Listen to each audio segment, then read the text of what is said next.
For those of you who don't know me, I, up until now, have been known as Zanah on my channel and on my Instagram and my socials. But my actual name is Susana, so it's like still part of my name. But if you've been following me or like subscribed to me for a long time on my YouTube, you probably noticed that within like the last 2-3 years, my content has made a drastic switch. So I used to do like, in the Christian world, we call it secular music. I used to do a lot of like secular stuff. And randomly I started posting Christian content, and maybe that threw some of you off. And I was thinking about it. I was like, you know what? I never provided an explanation as to what happened, which if you are Christian, you can probably just make the assumption that like, oh, she became a Christian. The truth is though, I've always been a Christian. Up in church, my parents were on the worship team. I grew up going to church like 4 days a week. Sometimes I was in church all the time. And then eventually I was a worship leader too. I think I started leading the worship team at my church when I was 11 years old, which is crazy to me because my daughter's 9. So when I think of her in 2 years being 11, like it's just crazy to me that I was leading worship at that time. But yeah, so I was leading worship, and, you know, it became kind of like a task thing for me. So I would do it at church, but then like on my own time, I wanted to pursue my career as a singer, but not a Christian singer. People would be like, oh, you should make Christian music. And I was like, absolutely not. The last thing I want is to be a Christian artist. I don't know why I had so much like pullback. I think sometimes when you know that you have a strong calling on your life, you run away, kind of like Jonah when God told him to go to Nineveh, and he was like, absolutely not. That's how I kind of felt during this long period of my life. And I think I always knew I had that calling too. Like even as a little kid, I was like probably like 4 or 5, where a preacher that came to give a conference, he like prophesied over my life and said, this girl is going to reach millions. And that stuck with me. Like that stuck with me in the back of my head. And I think the enemy used that to push me away, to be like, no, you don't want that. You don't want that. So naturally I didn't want that. And so I was leading worship, and then I was also living kind of a double life, doing secular music, pursuing it. And I think I was justifying it because I was like, you know, I'm not making content with like explicit lyrics or explicit content in music videos or whatever. So I was justifying being a Christian because I wasn't doing anything crazy.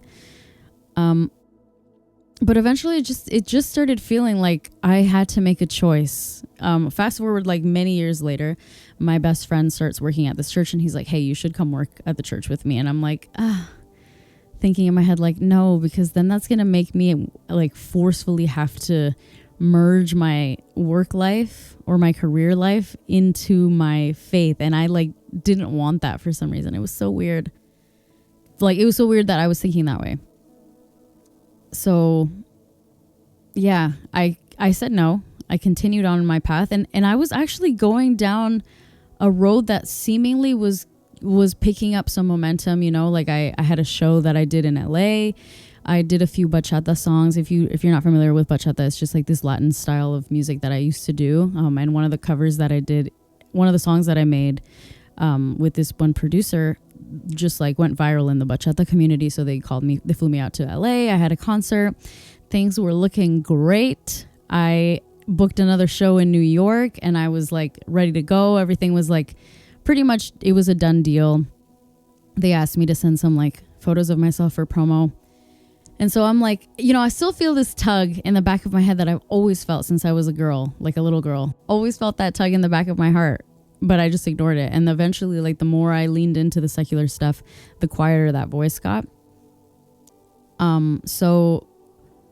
Which is crazy because the Lord still was working so grand ways in my, I'm telling you, I was leading a double life, essentially. I had my Christian worship stuff, and then I had my secular stuff, and I was like, the two are separate. It's like a Hannah Montana moment that I was having. So yeah, this fast forward, I'm getting booked for this show in New York, and then I'm literally typing out the email to accept the offer, send my pictures, sign the contract. And I hear in my head this like scream that says no. And it's, you know, I've heard the Lord's voice consistently throughout my life, but I've never heard it in this yelling tone. Like it borderline felt like he yelled like a thunder, like no. And it wasn't like audible, but like it shook my spirit. Like I felt it in my entire body. No. And it stopped me in my tracks. Like that's how intense it was that it stopped me in my tracks. And I just like sat there, didn't send the email. And I just like paused. And then I was thinking about it. I was praying about it. I was like, Lord, was that you? Like, was that you? I knew it was, but I think I just wanted that confirmation. You know, when you like know something and you're just like, I just need the extra confirmation to make sure it's not me. So I was like, it was at you. And then I went to sleep that night and I had the most craziest dream that like just completely flipped my life around. So I went to sleep that night. I had a dream that it was like the last day. It was the rapture. Jesus was coming back. But then he physically came to me and said, hey, you're not coming with me. And I was so ready to go to heaven. I was so excited. And I'm like, and he's like, I gave you a task on this earth. I gave you a specific task and you denied it. And because of your disobedience, you've caused so many souls to not know who I am. So not only did you lose your place in heaven, but you also forfeited their place in heaven because of your disobedience. And when I tell you, I woke up like sobbing. I woke up like shaking, sweating, crying. It felt so real that I woke up and I was just like so grateful that I was like, thank God this was a dream, because like genuinely thought I was being left behind. Horrible.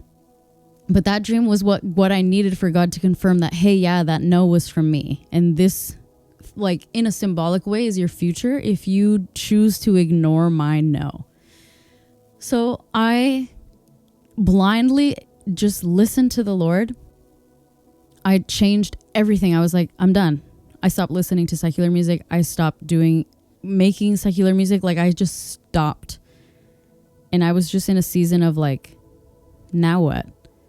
Because sometimes the Lord gives us instructions and then he doesn't kind of tell us like the follow-up. We just have to wait and pray. Which is, I was talking about this with someone the other day, but I was asking the Lord, like, what am I supposed to do in this waiting period? And he was like, he put this like image in my head of a restaurant. And then he was like, what do waiters do at the restaurant? They serve. So he was like, I need you to serve me. So fast forward, I accepted the job at the church. So I work there currently now, still even. I accepted the job. I leaned into being Christian full time and I stopped living that. I took my Hannah Montana wig off and it was just me. No more double life. And then eventually I got in to start creating music again, but this time just Christian music. And wouldn't you know, I sit down at my keyboard to try to create some music, and my keyboard that has worked perfectly for years doesn't work. All the settings were correct. I spent like almost a full year trying to get this keyboard to work. I even reached out to the company who like manufactures that keyboard. It's the Arturia. I don't know if you guys are into like gear or whatever, but if you are, it's an Arturia like 88 key. Awesome. I love it so much. The best thing ever. But it didn't work. And I reached out to them and they were like, yeah, we have no idea. Like, everything seems like it checks out. It should be working. I reached out to a lot of my audio engineer friends. I was like, what the heck is going on with my keyboard? I can't get it to work. Fast forward like almost a year later, or maybe like 10 months or something, close to a year. I'm like sitting there and I think to myself, this is spiritual for sure. The moment that I decided, I'm going to start making Christian music and I'm going to start making music for God, my keyboard decides to stop working. That seems like a little bit, sometimes the enemy does not conceal his plans well, and they're just right there in the open if we would just like look at the fact that we don't battle against flesh. We battle against the spirit realm. So I'm like, this seems spiritual. Let me pray over this keyboard. As crazy as that sounds, I started praying over my keyboard. And I'm like going full in. I'm like, in the name of Jesus, whatever's in that keyboard, like I demand you to get out and get out. And when I tell you that as soon as I was done praying, in faith, I stepped in and I played a chord on that keyboard and it worked.